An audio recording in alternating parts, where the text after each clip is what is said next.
Aujourd'hui, donc le 14 du mois de Iyar, double joie. D'abord, bien sûr, c'est ce qu'on appelle Pessar Sheni. Un mois après Pessar qu'on a fait donc le Korban sacrifice de Pessar le 14 Nissan.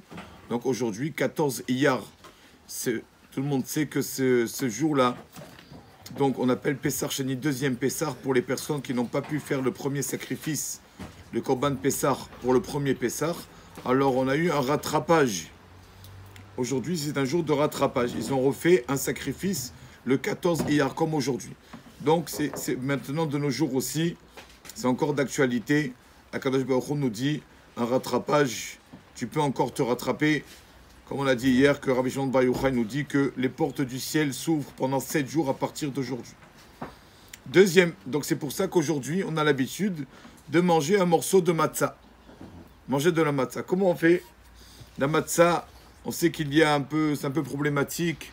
Est-ce qu'on fait le motzi? Est-ce qu'on fait maisonnot sur de la matzah? Donc le mieux, c'est qu'une personne, dans son repas, d'accord, quand donc il fait le motzi netilat, quand il mange son pain normal, dans le repas, il mange un peu, pendant le repas, il mangera un peu de matzah, comme ça il ne rentre pas dans les problèmes de brachot. Mais si quelqu'un n'a pas fait ça, n'a pas de repas, et il veut manger quand même de la matzah, donc il fera maisonnot aujourd'hui. Tout le temps, pas que aujourd'hui. Aussi la Eloula de, on dit que c'est la Eloula de Rabbi Meir Baal Hanes. Bémeir, le patron du miracle, comme ça on l'appelait. Tellement que ce Rav, ce tzaddik là, faisait des miracles. Et jusqu'à maintenant, aujourd'hui, on rappelle, dès qu'on a un problème, on rappelle son mérite. On rappelle, Elad Miraneni, Dieu de Meir, aide-moi. Parce que tellement ce Rav avait du mérite.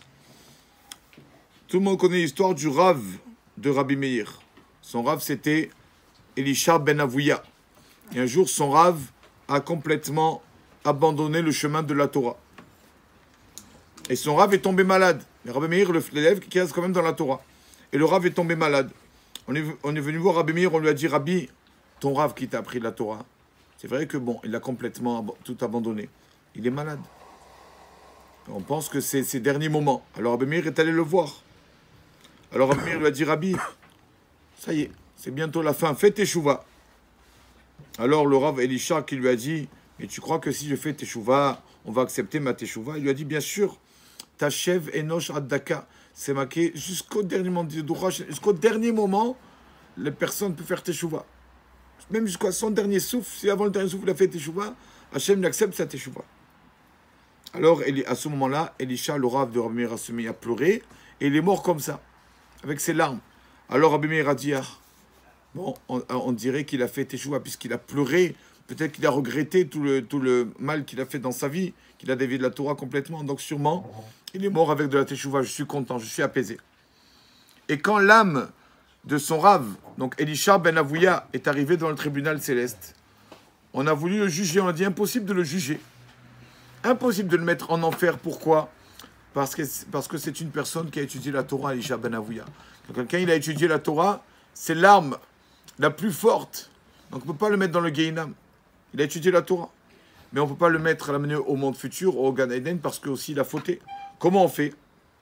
Donc, ils ont dit, on va le laisser comme ça. Rabbi Meir a dit, s'il vous plaît, faites-le mériter de rentrer en enfer, d'expier ses péchés. Après, il entrera au paradis. Faites comme ça, c'est mon Rav, s'il vous plaît. Parce que je ne peux pas, si moi je vais aller au Gan Eden, au paradis, et mon Rav, il va aller au Gehinam, mon Rav, même qu'il a dévié de la Torah, il va aller en enfer, c'est impossible. Alors Rabbi Meir a dit, moi, quand j'arriverai en haut, je défendrai mon Rav. Comme ça, a dit Rabbi Meir. Et comme ça. Et donc, Rabbi Meir, quand il est décédé, il a demandé qu'on rentre son Rav Elisha, au moins qu'on le fasse rentrer pour expier ses fautes au Gehinam en enfer. Et donc, des années après, on voit qu'il y a encore de la fumée qui sortait du tombeau de Acher de Elisha ben Avouya. On dit comment Rabbi Meir est décédé, il y a encore de la fumée qui sort du tombeau de son Rav. Alors bon, il y a un Rav Rabbi Yochanan qui a prié, donc la fumée s'est arrêtée. Et donc, elle amène ici le livre que le Talmud de Jérusalem raconte qu'un feu est descendu du ciel pour brûler le tombeau de Elisha, du Rav de Rabbi Meir Baal Hanes. On est venu voir Rabbi Meir, on lui a dit, Rabbi, le tombeau de ton Rav est en train de brûler. Qu'est-ce qu'il a fait Rabbi Meir? Il a pris son talit. Il a dit, voilà, je sais que ce talit-là, avec lequel j'ai prié, je n'ai jamais eu de mauvaise pensée avec ce talit. J'ai toujours prié dans la sainteté avec ce talit. Donc, le feu ne pourra pas brûler mon talit.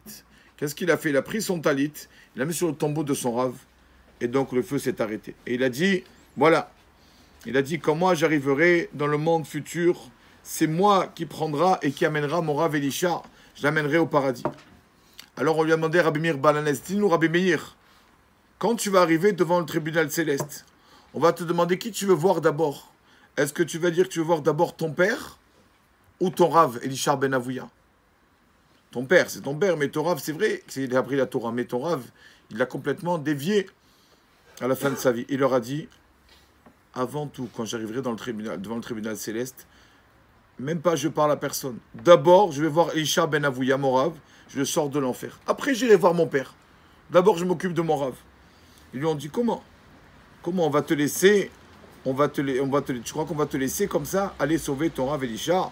Il leur a dit, on a vu, quand il y a Dieu préserve un incendie le jour du Shabbat. Alors, bien sûr, on doit sauver les objets de l'incendie pour pas que le feu brûle ces objets. Quels objets on peut sauver? Entre autres, le Sefer Torah. Pareil, les téphilines. Même qu'il y a dans les téphilines, par exemple, il y a des pièces, il y a des billets. D'accord? Dans la pochette des téphilines, le Shabbat. Il y a un incendie, on prend la pochette des téphilines comme ça, même qu'il y a des billets dedans et tout, des choses mouktées, on les prend, on les sauve. Il dit pareil, moi aussi. Mon rave, même que c'est vrai que peut-être à la fin de sa vie, il y a eu des problèmes, il n'a pas resté dans la Torah, mais il a de la Torah. Mon rave m'a appris la Torah, il a de la Torah en lui. Donc je sauverai mon rave de l'enfer. Et donc il a mérité de sauver son rave. Donc voilà la grandeur, ce tzaddik Rabbi Meir Baalanes, non seulement de son vivant, mais même après sa mort, il est encore là et il sauve les personnes de n'importe quel, que ça peut être quelque chose, un décret ou quoi, il faut dire son nom. Donc toujours quand on a nous un problème ou quoi, quelqu'un il se trouve en situation délicate de danger ou quoi, rappelez le mérite de Rabbi Meir. Elaha de Meir Aneni, il dit 3 fois, Elaha de Meir Aneni, Elaha de Meir Aneni. Baruch Adonai Leolam. Amen.